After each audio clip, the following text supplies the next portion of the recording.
Okay. Thank you for being willing to sit down with me and do this. No problem, sir. I just want to start off with some simple questions. So, what was it like before the actual war began? Were you affected at all?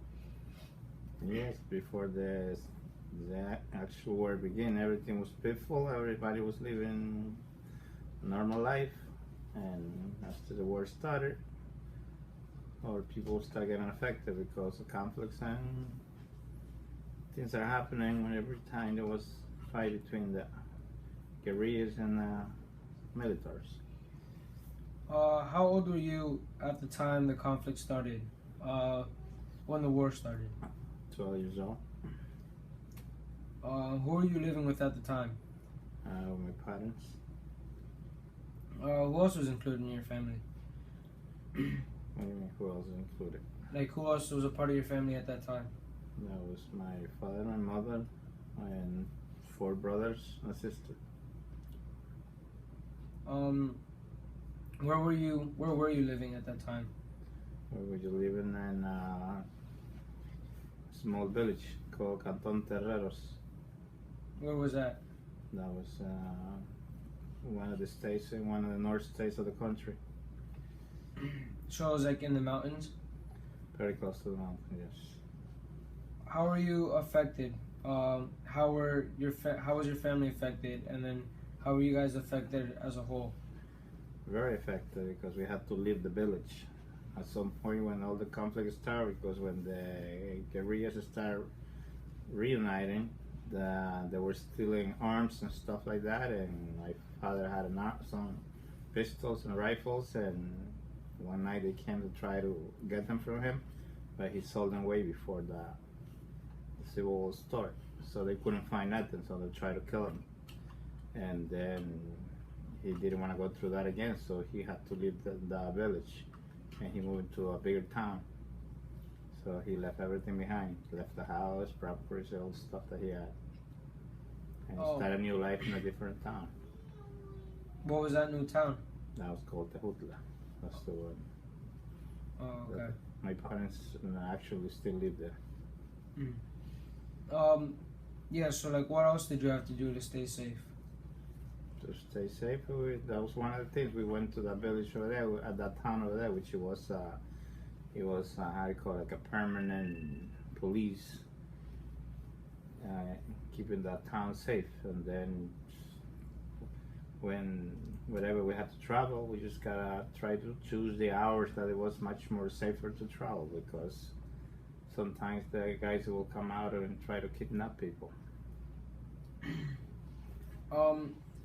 What side did you support in the conflict? We support the government, which was the one who was ruling way before the guerrillas tried to take the power. Were you still in school at the time the war began? Yeah, I was on 5th grade. Alright, so like how was your education affected at all? Yeah.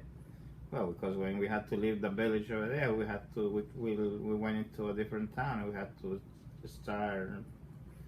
We lost 1 year of school on that day, because when we went to the other school was almost done, and they wouldn't get the same.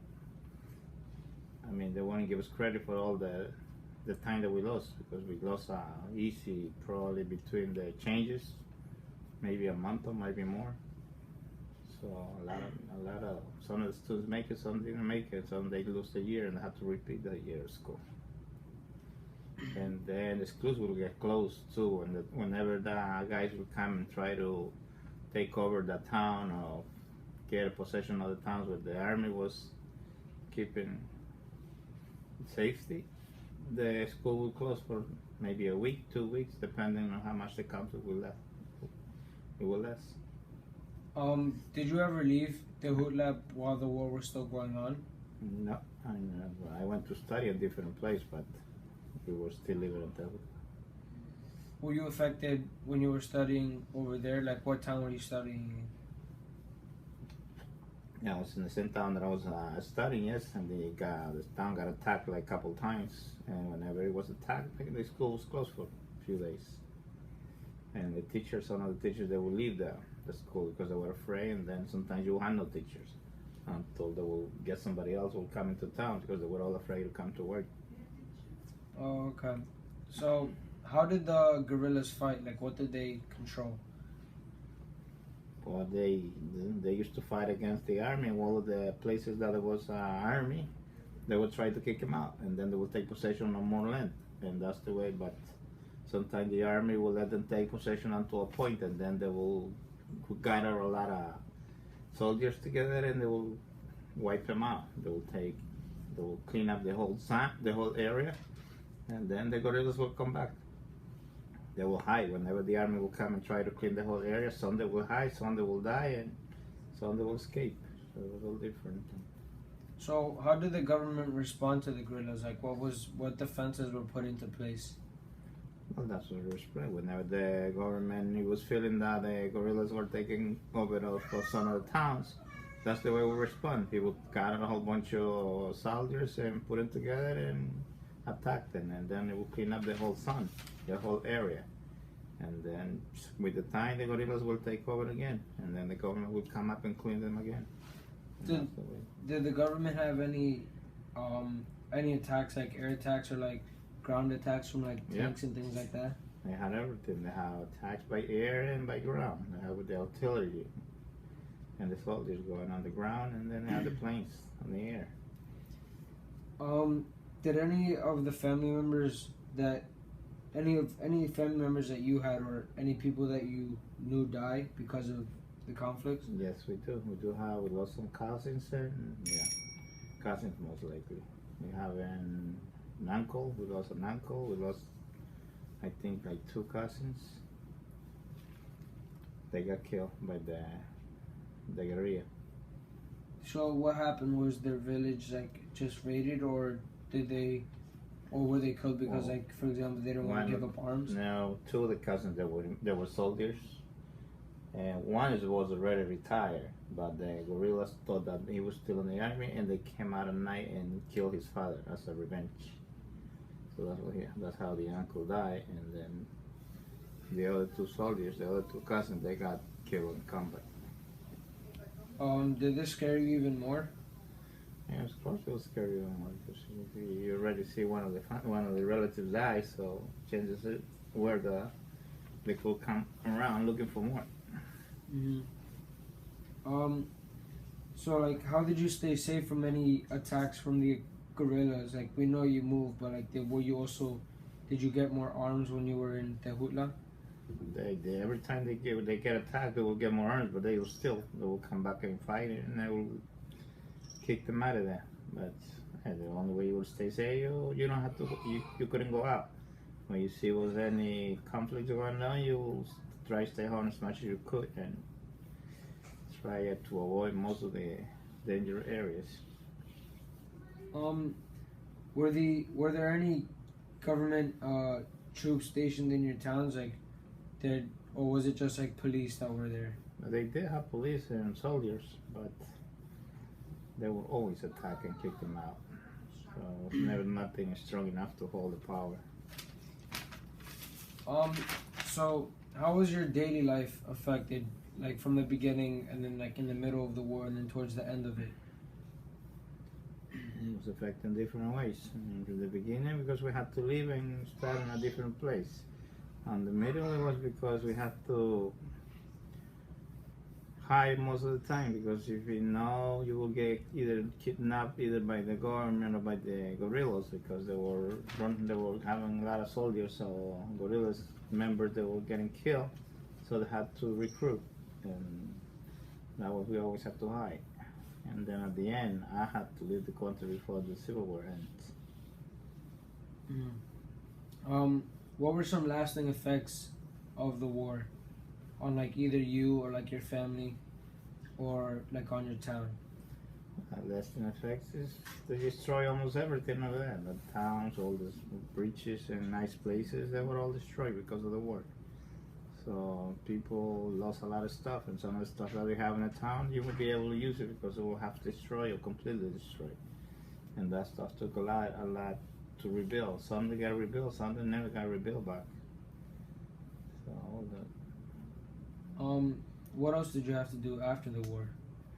I left the war. I left the country before the war ended. So I mean, there's a lot of people that after the war ends, they had to try to go back to school. A lot of people didn't go to school because of the Civil War, but a lot of people lost like most of the chances they had. They lost it, and I had to work harder and 2-3 times harder than I could do it if it would have gone to school. Did you ever get involved in any of the political issues of the war? No. How was El Salvador after the war? Like, was it in great financial distress? Did like people try to look for a new government? Yes, it was. They said after the Civil War ends, they said the economy in El Salvador got behind for 20 years. Mm-hmm. So it was very, very stressful. Something that was very controversial in the U.S. was the United States involvement in the war. So how did you feel about the U.S.'s involvement in the war? Yeah, there were a lot of different, different stories about that, because some of them they said it was even sometimes rumors that the U.S. government was helping both sides. Sometimes some shipments of arms were getting into the guerrillas, and then another side was supporting the government. So basically, the war was created and was supported by the United States on both sides. So they never had clear version of what exactly happened. We know that by the end of the war, the United States it just eliminated all the debt that El Salvador had against the United States because of all the arms that they bought during the war. They just didn't. I mean, they didn't charge them for whatever money they owe. So how is your life now that you don't live in El Salvador, but you said your parents still do live there? Like, how was it for you to have to see them like have to build back up like what they lost? Like, did you ever have to help them and things like that? Yes, and now that we are away from there, we always had to help them out, sending stuff so that we help them to rebuild.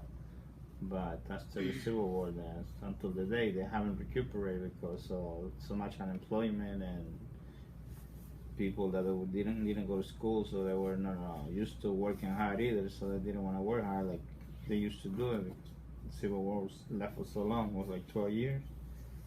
So now the problems are even worse. They got all the gangs and stuff like that, and it's a lot of drugs in the country too, so it's much dangerous now than it was before. Alright, well, I think that's all I have for you today. So thank you for meeting up with me and being ready to do this interview, and that's it. Thank you. Not a problem.